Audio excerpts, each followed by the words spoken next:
Welcome to Slow Your Scroll. This is a conversation with Hawaii's content creators, and if you are not familiar with today's guest, he is one of Hawaii's original content creators. He was making content back in the days when YouTube did not even have ads. Yeah. It was when it was the wild, wild west of YouTube. Before there was even what you would call influencers. Mm-hmm. He was creating videos that I was watching when I was in high school. It is Alex Farnham. How's it going? You may know him from some of his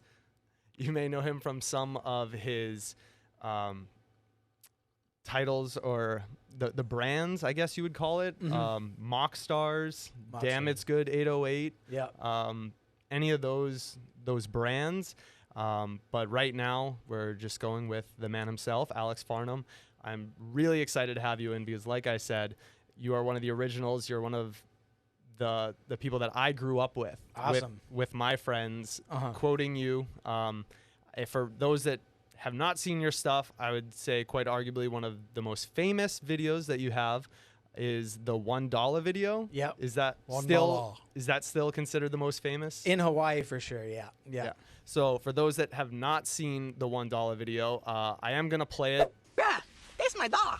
You mean this dollar right here? Inside in my pocket. I was going to put them inside. Oh, you better give me my dollar, boy, before I lick you.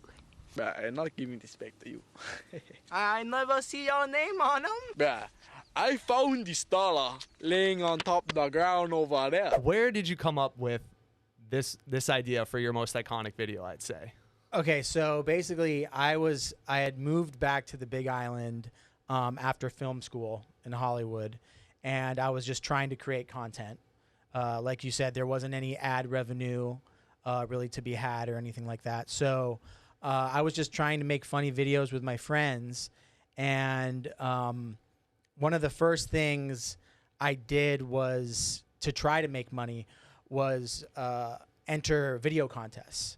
So like I think that first year out of film school, I entered over like 70 video contests, and some of the way in order to enter the video contest, sometimes they would have you upload to YouTube and then submit your link to the website, whether it's like Doritos or Swiffer or Snuggie did one. I did one for Snuggie.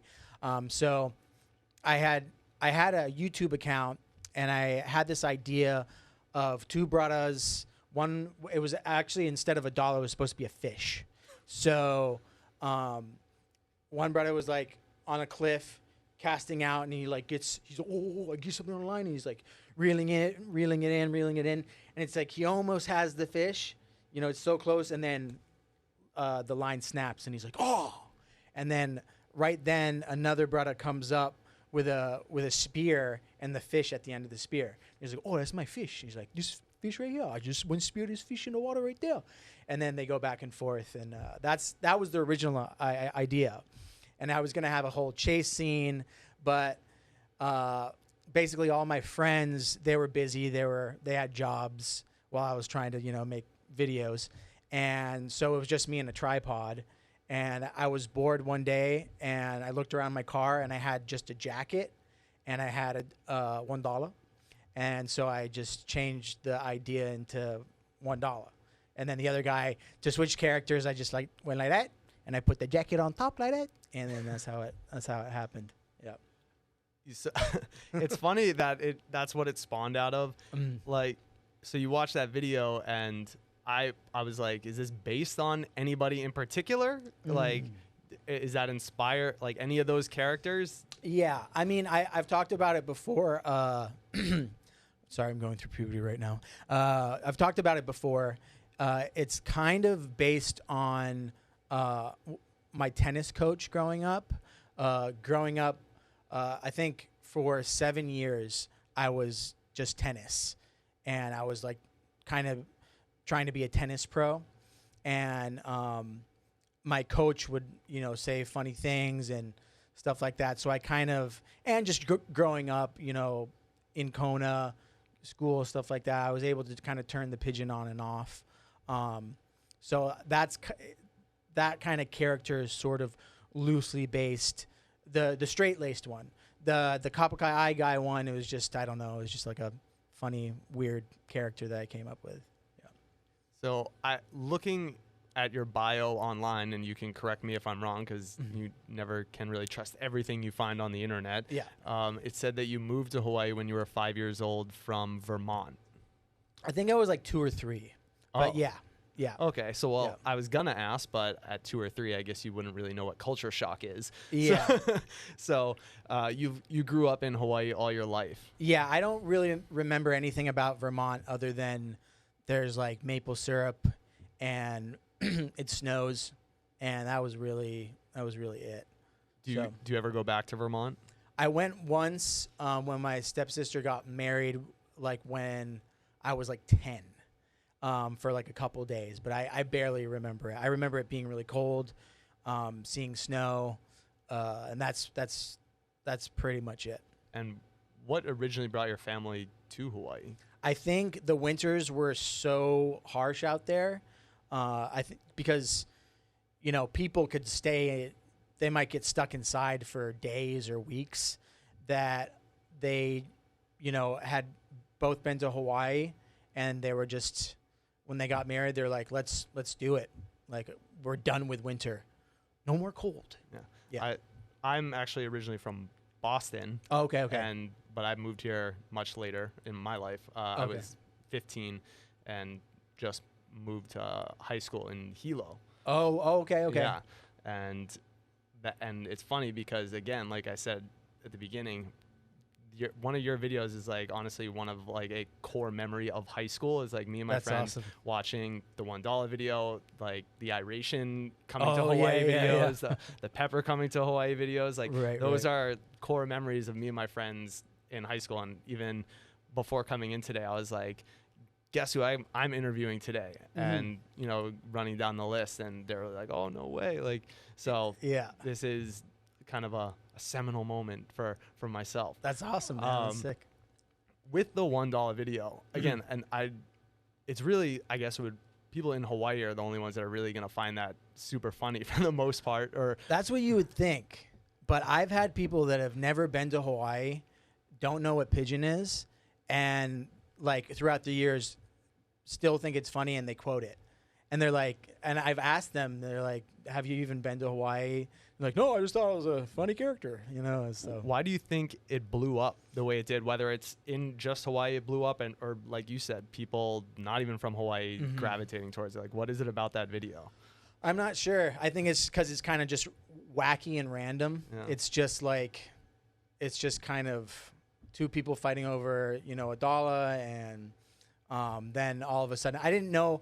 I actually have one day maybe I'll put it out, but there's a longer version, and I actually have it in HD. It was not uploaded in HD, and it ended in a different way. And I had that version I was showing my friends, and one of my friends, Mark, he's like, you have to upload this. And I was like, I don't know, man, I don't know. And so I cut it down, and then at the time I was working for my parents. They did graphic design, so I was cutting brochures in the back room and stuff like that. And I was late to work one morning, and I was like, I have to upload this video. How am I gonna finish it? And so my truck, I had the Ford Ranger XOT, and so I did a random thing with the truck at the end. Yeah, I remember it. Like Yeah. it ends very just like it switches on a dime to Yeah, all of yeah. a sudden like a Ford Ranger commercial. Yeah. And I like that style of comedy. I like just kind of like, I mean, that's a big part of comedy. It's like, you know, just a right turn out of nowhere, you know. I think they say like left, right, but I don't know really. But yeah. It's just like random comedy. Yeah. So that video itself, you said you were trying to submit that for a contest? No. So I was doing contest videos, which that's how I ended up having a YouTube account. And then that YouTube account, I think I put some random videos on there, but for the most part it was to enter video contests. And so I uploaded it to that. I think I even uploaded it to MySpace, I'm pretty sure too. So I'm... How old Yeah. were you when you made that video? I honestly don't know. I might have been 20 or 21. I can't remember. Okay. It's been so long. Yeah. So some of the other videos that at least I remember, and I'm sure your diehard fans will remember, are your impressions, like just or the auditions where you impersonate different characters.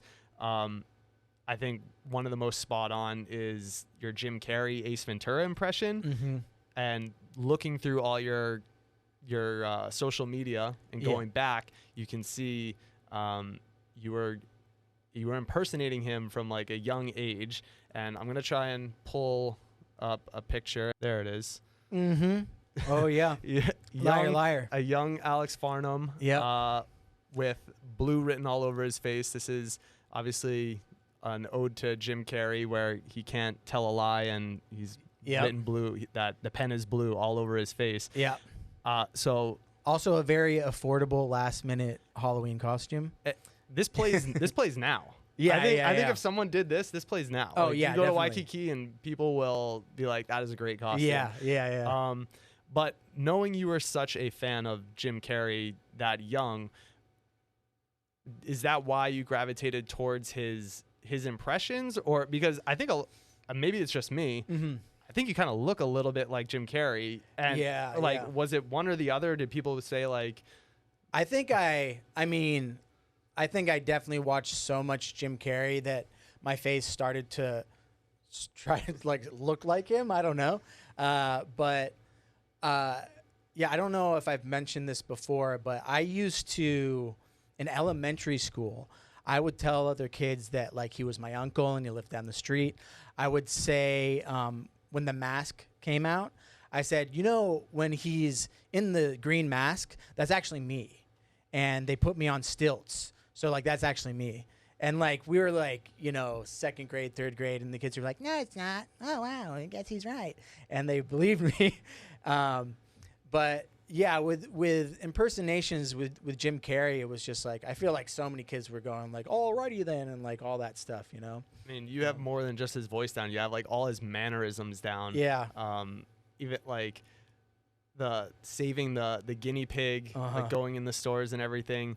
And like watching those videos, because I've had to do like a deep dive now on you and all your old videos. I'm like,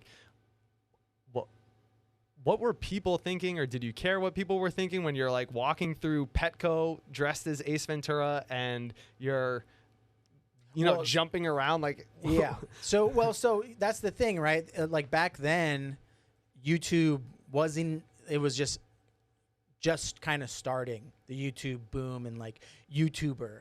But there wasn't influencers, there wasn't social media. So I think people back then were just kind of, in Kona, just like, oh, what is this?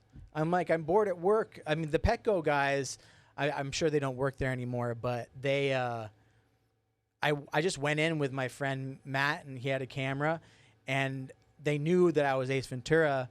And I was like, hey, can we like take a guinea pig out? And the guy gave me his keys.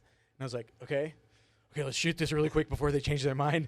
And that's kind of how it was in the early days. You can still find places now a little bit, but a mom and pop shop, or we shot a lot in Sack and Save, which is like also Foodland. Like, people were just kind of like, oh, those crazy kids, what are you doing? Whatever. But now I think they're like, oh, they're making TikToks. Get that out of here. So it's like. They didn't know what was happening back then. They didn't really know. And they were excited, too. Yeah. So, yeah. Did you ever show the Petco people the video, or like? I never heard anything from Petco, but there was one instance where we shot a Kesha lip sync video.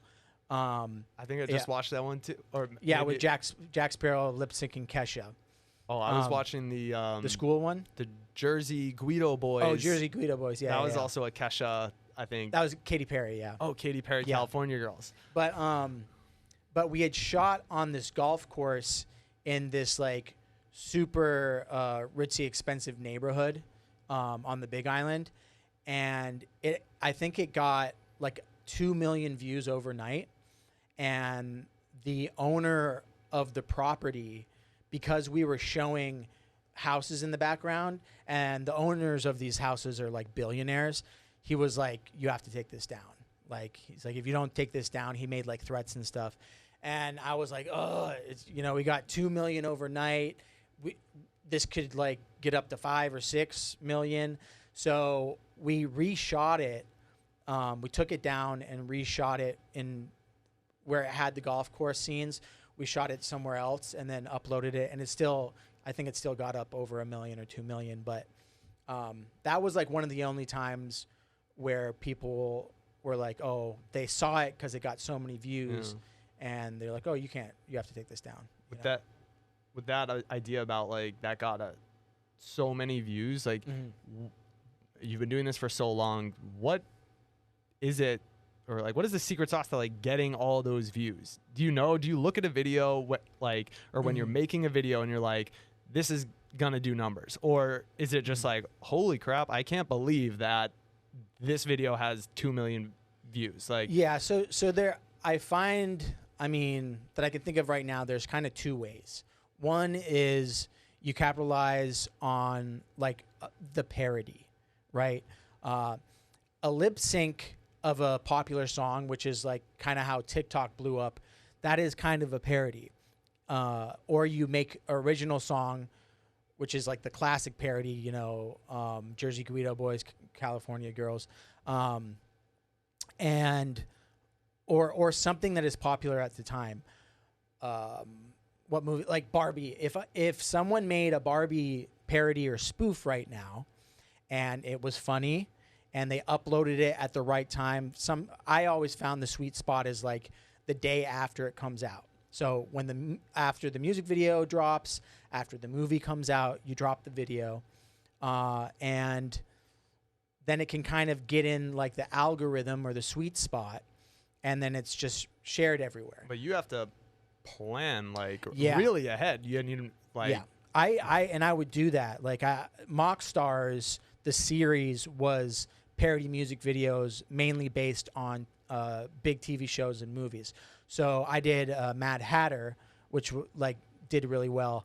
I looked at the Mad Hatter trailer over and over again, and I just kind of read the synopsis, and then I had to make a song and a music video before the movie came out. I was gonna say, because like if you're waiting for the premiere, like you can't just film the day after you watch a premiere and then like release it. You need to be shooting like way ahead of time. Yeah, so I had the video basically done, and then I would see it the Thursday, the very first showing at like 12, noon. And I remember with that video, I saw it, and there was something in there, the dance that he called, I think it was called like futter whacking or something like that. And I was like, oh, I have to put that in the video. So put on the makeup, got in front of the green screen, and added that line to make it seem more like, what a part of the movie, So I had to do that. I did that with like a Twilight spoof. There was other things where Glee, I did a big Glee music video. I never watched the show, but I just watched all the episode recaps. And I think it was like the finale was coming out, so I knew that was everyone was gonna be talking about that. So that's one way. The other way, it's hard to explain, and I think a lot of influencers, content creators can relate to this. You can work on a video for a week, 2 weeks, and you think it's your best video. It's quality. You put a lot of time into it, and it flops. And then there's a video that you can just shoot on your iPhone, and it's a silly, random idea, and you don't put a lot of thought into it, and you upload it, and for some reason, it goes viral. When I spoke with Kulani the last time, he was saying the exact same thing, that it's kind of, he didn't use the word depressing, but it was like maybe the sentiment was like, it's disheartening when you like throw in all this effort, all this pre-production, and it gets a certain amount of views, but then he does a video where it's like a stitch to some other TikToker, and it's just like him reacting, like making a face, and then that gets thousands, millions of views. It's crazy. Something is definitely has been shifting, even more so now, that I think unless it's a TV show or a movie, if it's just like a TikTok social media video, for some reason, if it's just normal like iPhone quality, I feel like viewers are just drawn to it more. You see it with advertising as well right now. When you're on YouTube and you see pre-rolls for certain items, it's literally like a vlog camera, and it's a girl. I think I just saw one, like a girl talking about, I don't know, like a cat food that she uses or something, and she's like, "Hey guys," or like a morning routine with like a makeup or something, and it's low quality. It's like a vlog. And brands are like doing that. It's also more affordable for them. Cost cutting for sure. Yeah. And I think people are actually staying on those ads longer as opposed to if it was a high quality commercial. I could be totally off. Maybe it's because we're so used to like watching, people eat now and watching them like put on their makeup, and it's a process. Yeah. And you want to see that process through, like from start to finish, as opposed to like a pre-production commercial where there's like a storyline to it almost, where it's not just like a step-by-step where you're like, okay, I've seen step 1, now I need to see step 2. Yeah. Where like a pre-production of a commercial where it's like, look at this family, and who are these kids? Like do I need to get to know them? Like, what are they doing? And you have to like really invest yourself in it. Yeah. Like unconsciously. Yeah. So I don't know if that has anything to do with it or not. But yeah. It's. I feel like it's more relatable for the viewer. Yeah. Well, back to your own stuff. We were talking about all the impressions and stuff that you do. Do you have a favorite impression? It's hard to say. I like Jack Sparrow because it's just like fun and loose. Like Ace Ventura can be hard. Like I've done gigs where I've gotten paid to do Ace Ventura for events, and like doing this and all that stuff for 2-3 hours, the muscles in your face are sore the next day. And it's tiring. Yeah. Whereas like Jack Sparrow just like, I don't know. I can even mumble, and then you guys will think it's funny, So it's like, so that's always a fun one. The only problem with Jack Sparrow, especially when shooting out here, is it's very hot. It's like layers, and it's dreads and a bandana and like all that stuff. Yeah. But yeah, I think for me, one of, I don't know if you would call it underrated, is your Bam Margera impression. Oh yeah. Like it's that one's a good one. I feel like it's niche. Like there's only certain people that are really gonna pick up on that. But I find that to be like one of the best ones. Yeah. Like so with all of these impressions, you have, a wide range. It's not just like, oh, he's Jack Sparrow, he's these really elaborate characters, he's these really niche characters. How did you know you were good at impressions, and or how do you develop that? It started kind of with Jack Sparrow. I mean, we don't have as big as budget as we did on the other ones, but and Orlando and Kira didn't sign on, but they still have Captain Jack Sparrow. When Pirates of the Caribbean, I was always doing like Ace Ventura stuff, but when Pirates of the Caribbean came out, I saw it in theaters like 5-6 times, and I had braces at the time, and he had like a golden tooth.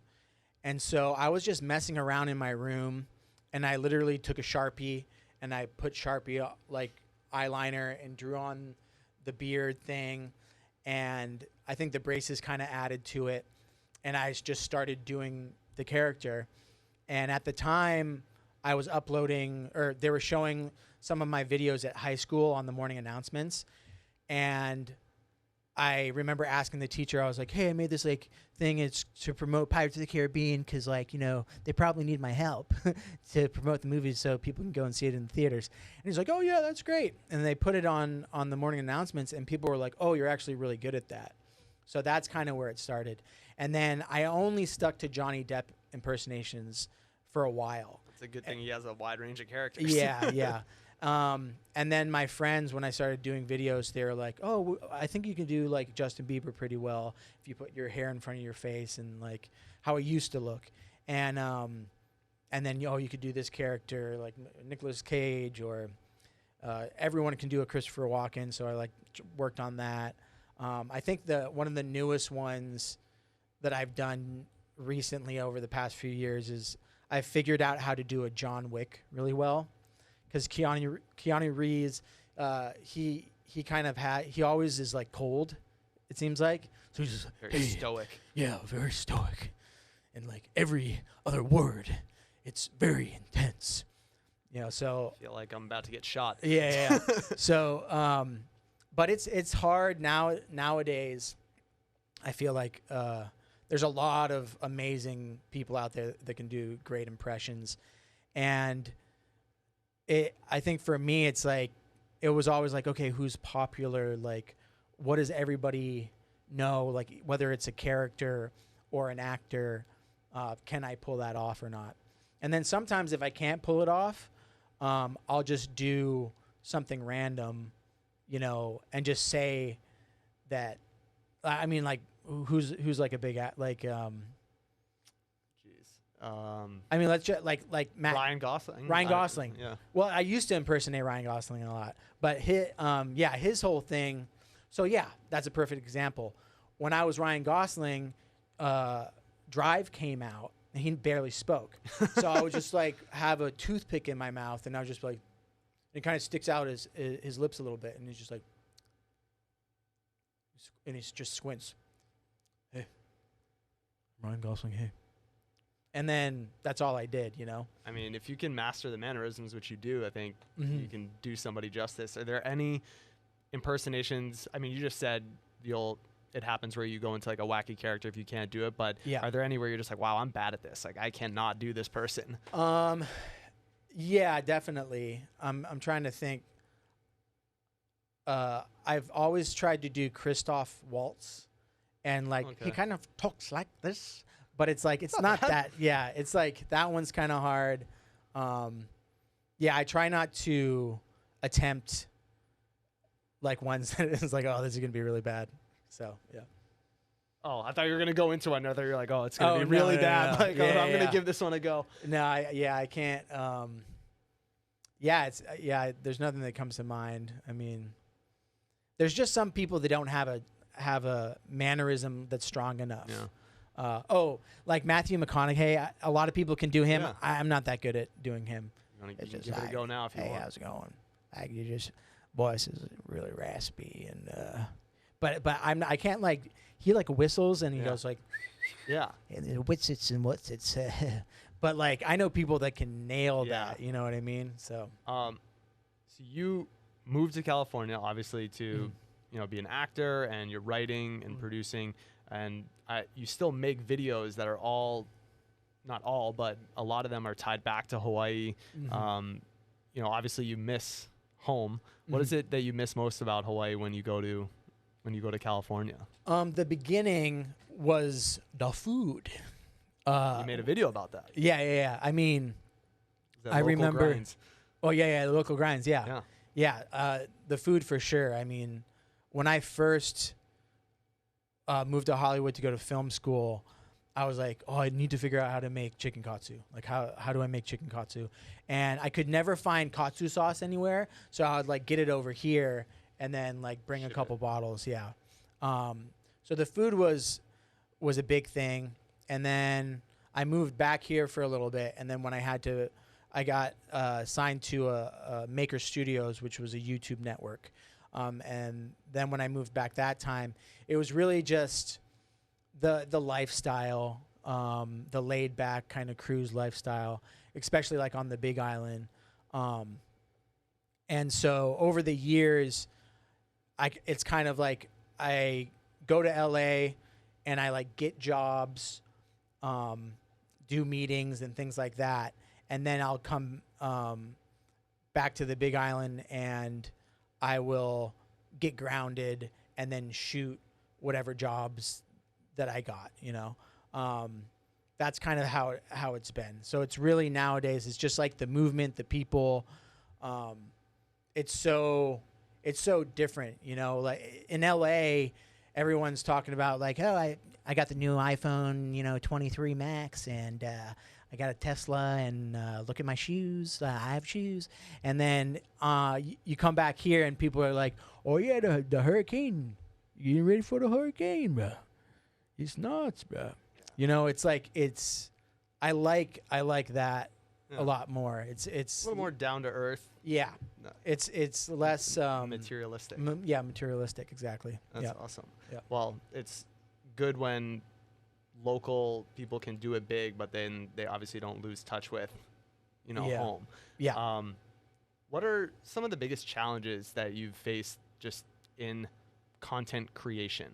Like whether it's just like a writer's block, coming up with ideas, getting things to get traction, be successful, anything. Like what are some of the biggest challenges? I think it's definitely not. It's easy to get burnt out because you do so many things yourself. A lot of creators now, they have a team, they have people that help film and edit, but I've always, for the most part, had to do everything. And the editing is what is really tough because it's so fun when you're filming the video and you're laughing and all that stuff, but then it's just you and a screen, and you have to put in the time to edit and put all the shots together. So that's one of the things that's very challenging. And it's depending on the job or the brand deal, you might not have enough funding to hire someone to hold the camera, so you need a tripod or someone to help you edit because you got to pay your bills. You know what I mean? So that's kind of the toughest thing. It's that mix between, all right, I need to pay rent, put food on the table, put gas in my car this month, and this job is only going to pay me this much, so I have to do everything myself. And you never really know with editing a lot of the time, depending on if it's a music video, a commercial, whatever. You can run into technical problems. You could think that, oh, I'm going to sit down and edit this video. It's going to take 2 hours, but then there's one little thing that goes wrong, and then all of a sudden it's been like 8 hours and it's 3 a.m. in the morning. So that's always been the challenge. I believe it. I mean, we obviously are editing all day throughout for our newscast here. Yeah. Obviously, shorter time crunch, so we don't have all night to stay there and do it. But it's definitely a challenge when you have a vision in mind and then one little thing is wrong, and then that can throw off the entire project. Has there ever been a point in your content creation journey where you've been like, I just want something more stable, Yeah. And so with that, it's funny that we're in a news station because I used to do this show called Animalist for Discovery Channel. I lived in San Francisco for a year, and a lot of it was just reporting on animal news. So it's like, which was a tough gig at times. Well, how do you get a gig like that? I got it through an old producer that worked at that YouTube network that decided to move back to San Francisco, and he got a job with Discovery Channel, and they wanted a new show that was sort of like only like animals. And so his name is Aaron. Shout out to Aaron. Yeah, what's up? And he offered me the job, and I went out there, and I was skeptical because when San Francisco is beautiful, it is beautiful, but a lot of times it can be cold and foggy. So I was like, it was hard. Yeah. Carl the Fog. Yeah. And so yeah, that's kind of how I got it in on that. But I wasn't a journalist. Animals are cool, but I wasn't like, yes, animals are my life.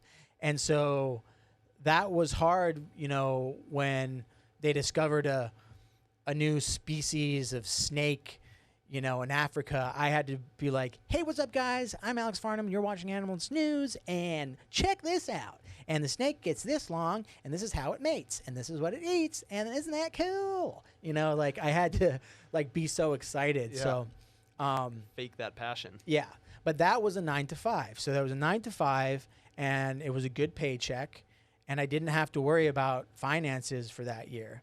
But I would always be in the back of my head, it's like, is this really helping out my career as an actor director? Like, how much is this furthering that career path? And I've had certain jobs like that where it's a paycheck and it's, you know, there's no financial stress, but I'm like making something for somebody else. And then, you know, I'm not getting any younger. So like a year has gone by and I was like, I can't do this anymore. And I struggled after that, but at least I was making content that I liked, that I thought was funny. And some of it, you know, blew up, some of it didn't, but I was having fun. So it's always that mix. It's like, it's even with auditioning, I did auditioning for commercials like for a solid, you know, 5-6 months. And it, you know, I luckily I booked like 3 commercials pretty fast, but a lot of it was just driving around and I was just like, what am I doing? I need to be creating. I need to be productive. So it's really a balance, and it's like you want what you don't have. So it's like, okay, sometimes, you know, nowadays, you know, I'm working on these projects for myself and I created a production company and all this stuff. But sometimes I'm just like, just tell me what to do. I just want to show up and tell me what to do, and I'll give it 110%. Instead of like, oh, I have to figure this out, and how am I going to do this, and blah, blah, blah. You know, so it's a back and forth. Yeah. You said that you've done commercials, and one of the actual, again, this is what I read on the internet, and so you can debunk it if it's wrong. Okay. It was, it said that your first commercial, I think, was, it was debuted at a free diving competition. Oh, that wasn't a commercial. That was a documentary. So I made... The internet's wrong. Yeah. No, I know. Because I was going to say, if that was your first commercial, we'd love to see like your very first. I think it said you were 14 when you did it or something. Yeah, so basically I had just gotten... I was always like making silly videos, but it was probably when I was like 13. You know the band Enya, or the artist Enya? It's very like the music that plays in a spa. And it's like, it sounds exactly like that. No, it's very relaxing music. Yeah. And my family had gone down to Kilauea, and this was when you could like drive and walk, you know, 10 minutes up to the lava. And I brought my camera and I filmed all these cool shots of the lava flowing, and I went home, and it was the first video that I edited that wasn't like a silly funny thing with me. It was just, you know, beautiful scenic shots cut to music.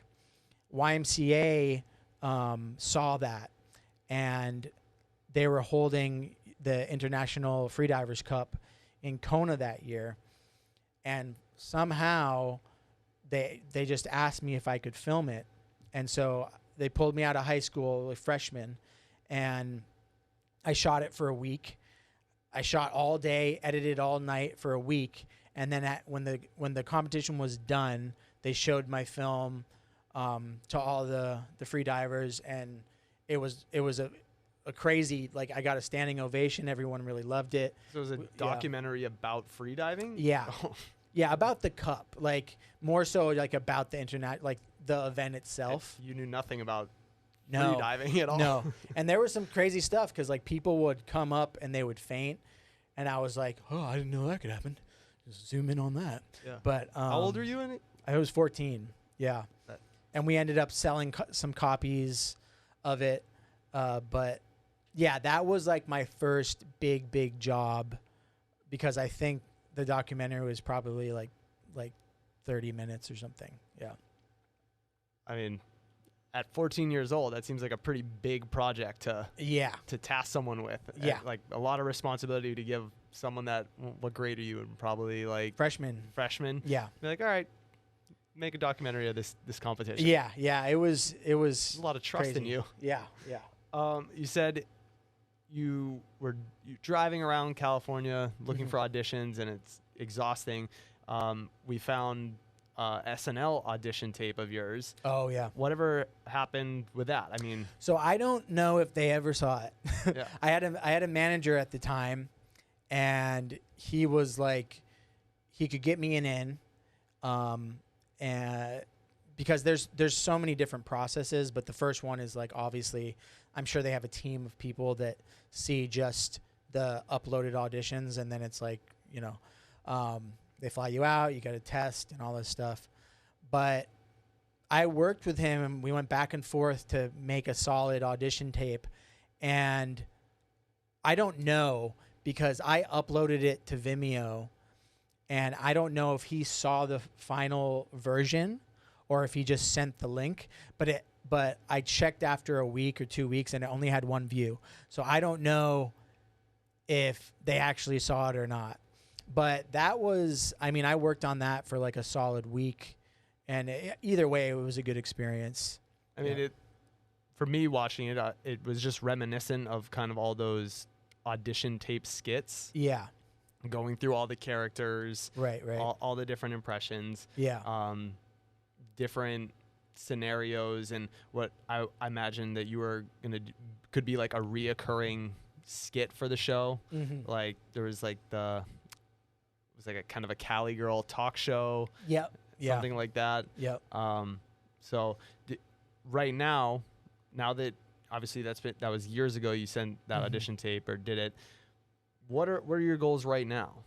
Right now, so in the middle of 2020, I had always wanted to make a movie, and I had some ideas that I was kicking around, and I was a part of this. I guess you'd call it like a cohort through David Cunningham. He helped me be a part of this thing called GVS, and it was basically, they took, I think it was around like 5 to 10 people that had an idea of doing something creative in Hawaii. You know, whether it's like, you know, make a book, a website, a short film, a movie, a series. And I was a part of that, and that kind of pushed me into wanting to write my first movie, being around all these creative people that were taking steps into, you know, bringing the creative digital space to Hawaii. And that's when I what is it called? I renamed Damn It's Good 808 to Mock Stars, and I tried to make the Mock Stars quality a little bit higher. Yeah, what was the thought process behind the name change? That it would just be more catchy, more catchy. I mean, forever I was like, Damn It's Good 808 came from the early videos that I did with this like stuffed beaver, and there was like, say that's part of the logo. Yeah, that's part of the logo, and I always wanted to keep stuff clean, so it's like dam as in beaver dam, thinking that I was gonna like do a lot of stuff with the beaver. I ended up doing like 3 videos with the beaver, and I never used the beaver again. So I was like when I tell people the name, they're gonna spell it wrong. Is it gonna pop up? So Mock Stars was like catchier, easier to like, it's like Rock Stars with an M. And yeah, so there was the idea of kind of revamping that. And that I think I ended up putting out like 5 like high quality Mock Stars videos, but I still just wanted to make a film. And so David Cunningham, he really pushed me into like trying to come up with an idea, write a script.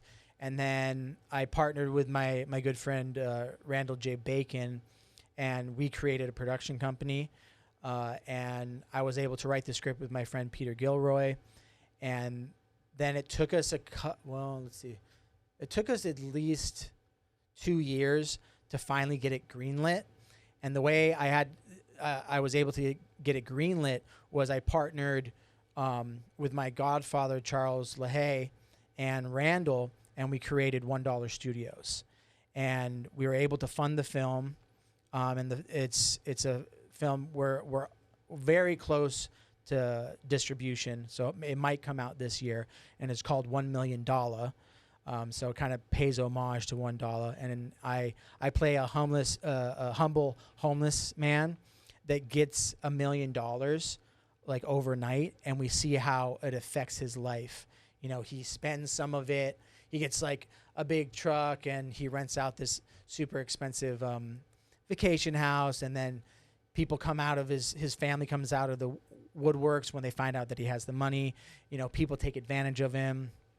So it's a mockumentary, so kind of shot like, you know, The Office style. Comedy though. Comedy. Yeah. But it has a lot of heart, and it was something that, you know, I hope to be, if it goes outside of the islands, that would be great, but it's really something that I wanted to make for like the people of Hawaii and the youth, to motivate and inspire them, to show them, you know, if they have a dream or a goal, you know, you can make it here, you know.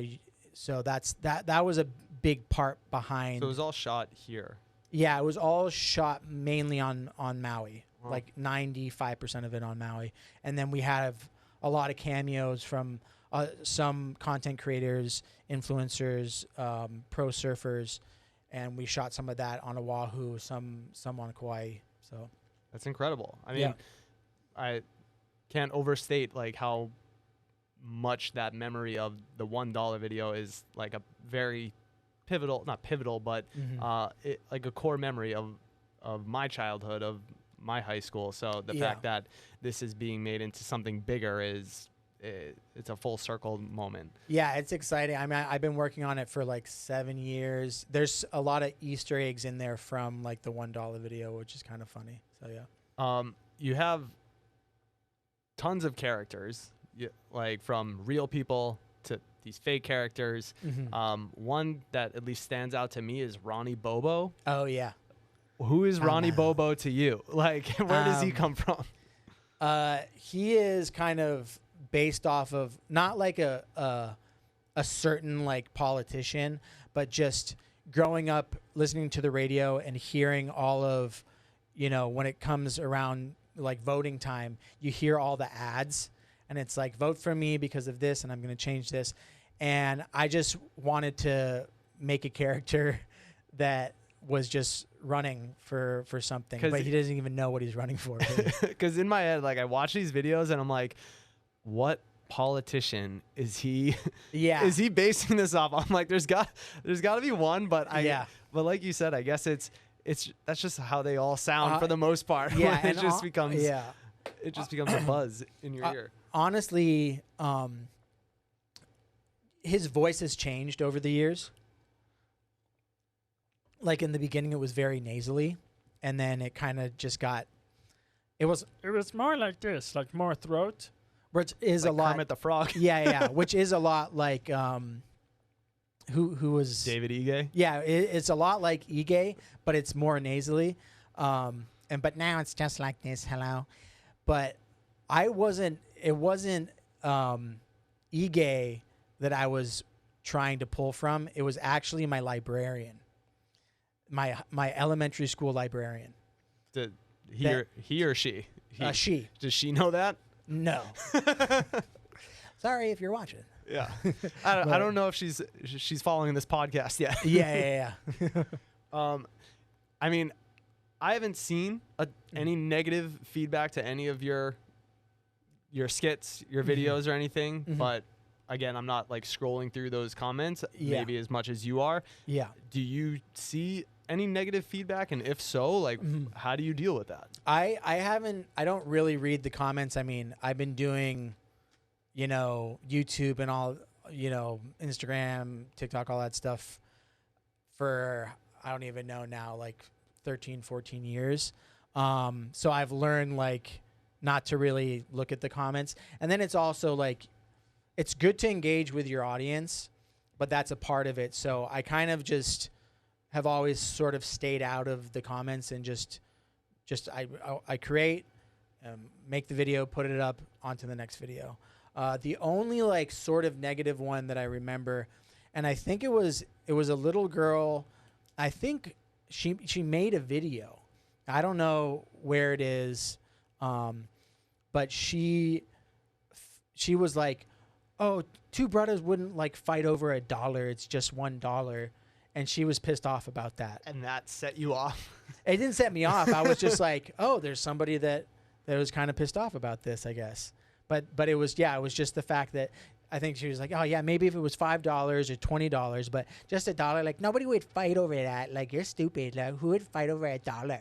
And then did you clap back? No, I didn't. No. If you weren't creating content, Mm-hmm. what would you be doing? I mean, if I wasn't creating content, I mean, now I've solely been doing feature films for the most part. Music. I do like music. I worked with Imua Garza on an album that we're planning to put out when $1 Million comes out because it's really tied to the film. But I do love music. I mean, so much of my YouTube videos are parody songs or original songs. I heard you were feeling sick, your throat is sore and the fever won't quit. Well, I'm not a doctor or a nurse, I'm just a songwriter who wrote this verse. So I really do like that. So it is still a form of entertaining, but also as these past few years, I've had to be more so a producer hat in the realm of feature films. And we also have One Dollar Studios is executive produced, I think, like 11 or 12 movies now. It's a job that you still get to be a part of the industry, but it's weird. It's kind of fun because you sort of sit back and you watch it get made, and maybe you're helping bring funding in, sort of overseeing it, but you don't have as much as the stress depending on the project. Do you, in that vein, prefer being in front of the camera or behind the camera? In front, yeah. It's just so much fun. And I mean, from a lot of these videos, I mean, there's I don't know if I was able to download it or not. There's a video of you, like, I don't know, like commentating over a squirrel. Ranger around and we're gonna look for squirrels. Squirrels have bushy tails. So did you know from, I mean, I don't know how old you were in that video, but I mean, couldn't be more than 10, I would guess. Mm-hmm. Like, were you always like, I'm going to do something in Yes. entertainment? Yeah, my mom was a choreographer, so even when I was like an infant, like she would bring me to dance rehearsals, and I would just sit there, and watch rehearsals on stage and things like that. And then another crazy thing is when I was a baby, I guess I really liked the movie Mary Poppins, and she would play it on repeat, and I would watch it over and over again. My first words when I started speaking, I had a British accent, so I was like, "Mommy," and she was like, "What is wrong with my son?" Yeah. And then in preschool, when Aladdin came out, I always begged every day at the end of preschool, like at the end of class, to have the teacher put on the Genie song when Robin Williams sings the whole Genie song, and to put it on and have the class, sit down, and I would lip sync and dance to it, like in preschool. That's basically what you're doing Yeah. now. Yeah. I mean, that's incredible. So Yeah, so I always wanted to do that, but it's kind of, and I think growing up, on the Big Island, it was kind of a blessing because, I had to learn all the ins and outs. I had to figure out the camera, figure out the editing, because I wanted to act, but there was no opportunities there. Yeah, I was going to say, I mean, I lived on the Big Island, and there's not a lot of entertainment industry there. And so there wouldn't be a lot of support and people to guide you on, this is how you would do such and such. Right. So yeah, so if I had grown up in LA, I probably, maybe I would have been farther as an actor, but I wouldn't know anything about how to like operate the camera and lighting and sound and editing. So knowing all those things, even just as an actor, it helps. It helps acting, you know, because you know where the camera is. You can see what it's going to look like, what the scene is going to look like with the angles, and it can help you better perform. Yeah. I mean, I would make the analogy that it's similar, at least how I feel. You know, I'm a producer for the newscast, but I feel like my understanding of, like you said, the cameras, angles, and placement in the newscast, it would, that type of knowledge imparted to a reporter, if reporters know that, it would make them a stronger reporter. Like, just as, you know the logistics of what's happening behind the camera, it makes you a stronger actor. Right. So the more that people in front of the camera know what's going on behind the camera, it's just, that knowledge is power, because it'll help them make the decisions that they're going to do in front of the camera. Yeah, exactly. So back to, you're on the Big Island. You don't really have a lot of guidance in what you're doing. I imagine you'd have to have a lot of support, though, from, your parents and friends, it sounds like, from what we've already discussed. Yeah. But was there anybody that was like, that's a pipe dream, you're going to be a movie star, you're going to be an entertainer? I think because my parents were always very supportive. I didn't really encounter that. And it's also because I started at such a young age. And I think when I got to middle school, starting like 6th grade, 7th grade, I asked the teachers, can I do a video project on this instead of doing, a diorama or like whatever, an essay, can I do a video? And I started doing that, and the teachers were impressed. They wanted to show other teachers. The kids in class would show it. We'd play it on the presentation, but then they would want to watch it again during recess. So I think I always had a lot of love and support from friends, family, and teachers, throughout school. Everyone was very encouraging. So what school was that? Give them a shout out. My middle school, intermediate school was Kailua-Kona, and high school first 2 years was Kailua-Kona, and then last 2 years was One Academy. And you said that your tennis coach was the person that you based the One Dolla straight-laced guy video off of. It was kind of like when I started doing like a very heavy pigeon character, it was kind of, ode to him.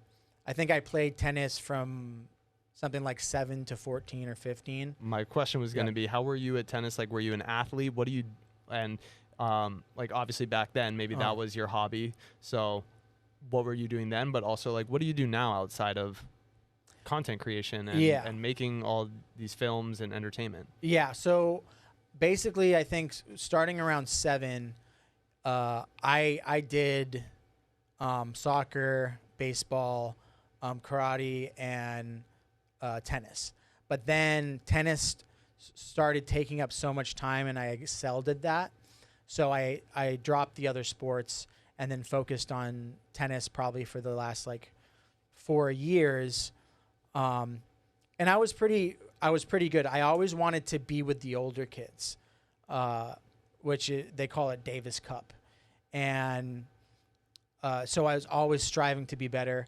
There was a time for my like age division, I was 3rd in all of the Hawaiian Islands. I was like top 3. And at that time I was like, oh yeah, this is what I'm going to do. I'm going to be like a tennis pro. But then when I got to high school, or it might've been when I got to like maybe 8th grade or something, I started being like, oh, all my friends after school, they go like skateboard in town and stuff like that. And they cruise, and I have to like go back on the court. Like every day, there's probably like 20 days out of a year that I wasn't on the court.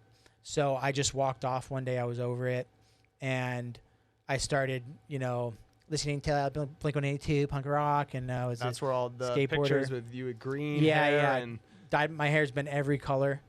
That was your rebellion from tennis was. Yeah. Wow. Yeah. So that's kind of, and then, so yeah, I was like punk skateboarder kid for a while. But nowadays, exercise is like a big thing for me. It's like kind of my meditation.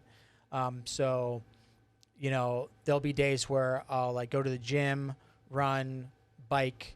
And then I've been trying to bring tennis back. I'll still play tennis a little bit here and there.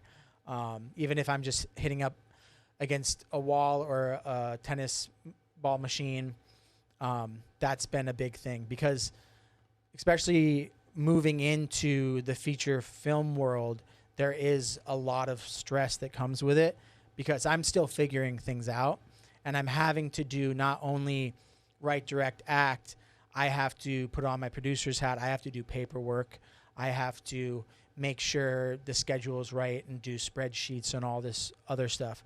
So I find at the beginning of the day, I get a lot of exercise and energy out, so that, you know, when it moves into the afternoon, I'm like centered and I can focus on these other tasks. Yeah, you're not like revving to go on something else because you've already expended that energy. Yeah.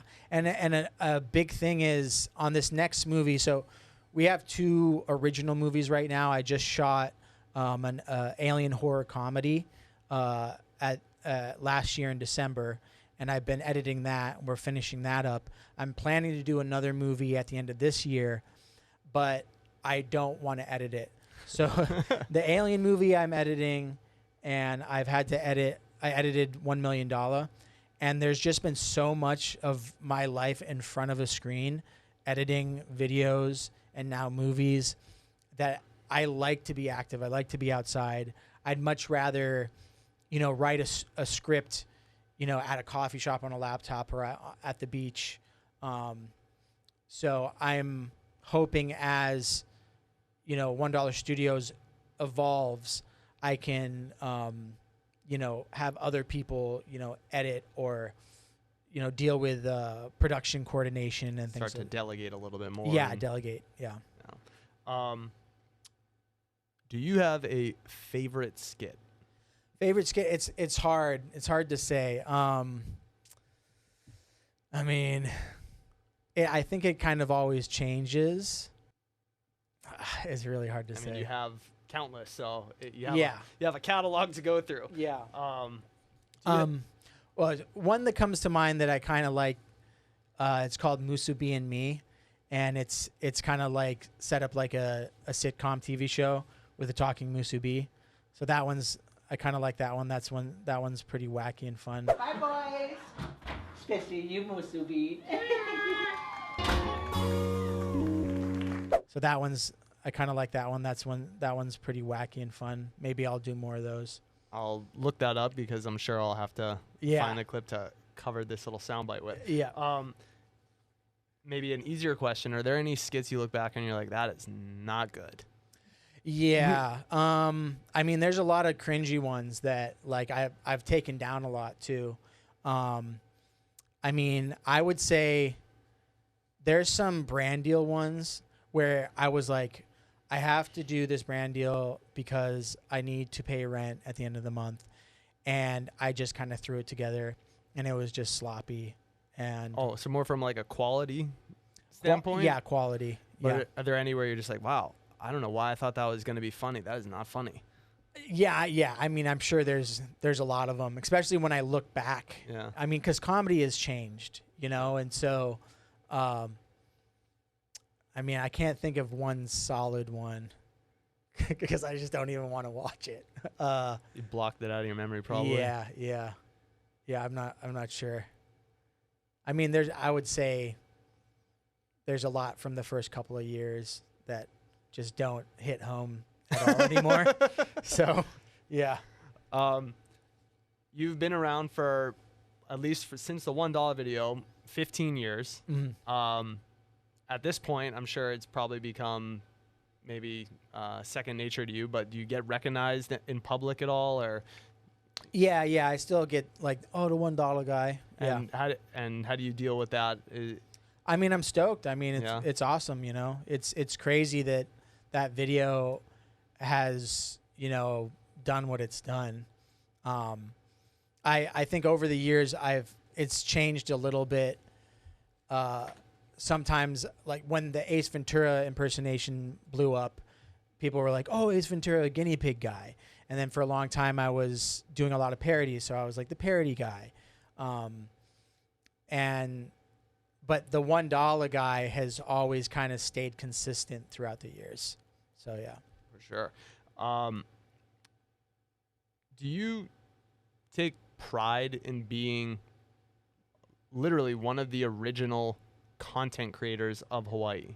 yeah, definitely, yeah. I mean, I was very lucky to like kind of get into YouTube at the time that I did, and I think a lot of that pride is the fact that I was able to hopefully motivate and inspire some other kids out here, you know, or, you know, young adults to inspire them to make funny stuff themselves or create things themselves or just start a YouTube channel. And there's the whole side of it where it's like I've gotten messages that, you know, someone's been depressed or going through a hard time, and my videos have cheered them up. Yeah, So yeah, that must be incredibly fulfilling. yeah. Do you think it's harder now to become successful in content creation, or was it harder like back when you began? I think it might be a little bit harder now because it's very, there's so many people out there trying to do it. I mean, it's, if you can get in, as far as social media influencer, if you can get in on that, I mean, it's a job where, you know, you don't show up to the office and you're just making videos and you're kind of your own boss for the most part. And when I think back then there wasn't as many people doing it, so it was really about your hustle. You know, like there's a lot of people in the YouTube days that I saw that they were consistent, they had a niche, and they made sure that they put something out every week or 2 times, 3 times a week. And it took them a long time, but then they finally like blew up. I think of channels. I think that was the word that at the very beginning of the conversation I was struggling to find was channel. Yeah. You change your channel name, but one of the channels I think of when you talk about regular posting and then building a following is like an Epic Mealtime. Oh yeah. You know, where it was appointment YouTube. You know, people talk about appointment television. It was like every Tuesday or every Thursday, whatever it was, they were coming out with a new video, and me and my friends in college would like sit around the laptop and be like, let's check out what these guys made this week. Like I can't wait to see that. Whereas now you're on your Instagram feed and you're being just fed things that you're not even following. You're being given all this content, and I'm guilty. You know, I'll share it to all my friends, but I don't even know who it was, and then I can never find it again. Yeah, I mean, with all that stuff, then and now, consistency was the key. And it's also funny because they're like, oh, if you uploaded this time on Tuesday and this time on Thursday, you know, that's the sweet spot. But that sweet spot is always changing. It's always changing. But that's a big reason why, you know, I decided to start doing feature films, because it's one thing. It's a lot of work. It takes a lot of time, but you know, it's not so much drowned down by all this other content. So yeah, I mean, now it's like it's quantity over quality. You know, there's a lot of people. You know, I was on Musical.ly, which is now TikTok. So before it was TikTok, it was Musical.ly. There's a lot of people that were posting like 3-4 times a day, every day. And it was just like, hey, this song, and I'm lip syncing this song. but they kept doing that and they blew up, you know. But it's like you can get burnt out really easily. It's happened to me so many times. Yeah, because I mean, that consistency is you need to have literally something almost every day. Yeah. Otherwise, there's going to be 1,000 other accounts that are going to post every day, sometimes multiple times a day, and they're going to now, flood your potential followers' feed. Yeah. And then you're blocked out, and you can be forgotten like that. Exactly. So it sounds like with feature films, although it's not like a 9-to-5 office job, it is semi more stable, I guess you could say, than relying on the whims of followers on social media. Yeah, definitely. It can be stable. You just have to make sure that what you're doing, you can't be so risky, because it's like you can fund a film and that funding can, last you the duration of filming it and pre-production, but you have to be very careful and have a distribution plan lined up right when you're done, because when you're done and the film is locked, there's no jobs. And so you have to be able to, sell it pretty quickly. And that's also stressful, and it can be very hard. So awesome. Well, I'm coming to the end of my list of questions, and what I had told Kulani on the last conversation I had is that I never know how to end any of these interviews, especially like if it's a Zoom call that I'm doing for an interview for our newscast, and I'm just like, all right, well, see ya. But I try to come up with something along the lines of, because this is a social media content based podcast, that when MySpace was out, we had like top 8, and you would have your best friends listed. Not gonna have you list your best friends, don't worry. Okay. But like a top 3, and I just come up with on the spot a random top 3. So because you are splitting your time between Hawaii and California, and then obviously you said you miss the local food about Hawaii. What are your top 3 local foods here in Hawaii? Ooh, okay. I think top would be poke. So one is poke. Any flavor in particular? Spicy Alley? Yeah. Foodland, Safeway, Tamura's or Foodland. Okay. Yeah. Second would be, this is a hard one. I don't know. Katsu curry, I think. Katsu chicken curry. And then third,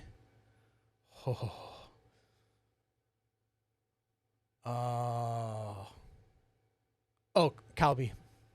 Yeah. All right. Well, there we go. That's the end. We have our top 3 favorite foods from Alex Farnham. He's working on, I think I lost count, like 3 short films or 3 major feature films. But I'll get all the logistics with you after this. But I do really thank you for coming in. Of course. Really yeah, was, thanks for having me. No overstatement in saying, like, it's really an honor to have you to come in, because I did grow up with you in high school. And, I wouldn't say you got me through hard times, but you made me and my friends laugh a lot. And I can't thank you enough for that. So Alex, thank you. And for everybody else, this has been Slow Your Scroll. Follow us wherever you get your podcasts and on YouTube, and you can follow Alex at Mockstars, and plug your stuff. Alex_Farnham on Instagram. Yep. All right, there you go. Thank you, everyone. We'll see you next time. Thank you for listening to this episode of Slow Your Scroll. For more episodes like this, head to hawaiinewsnow.com/podcasts.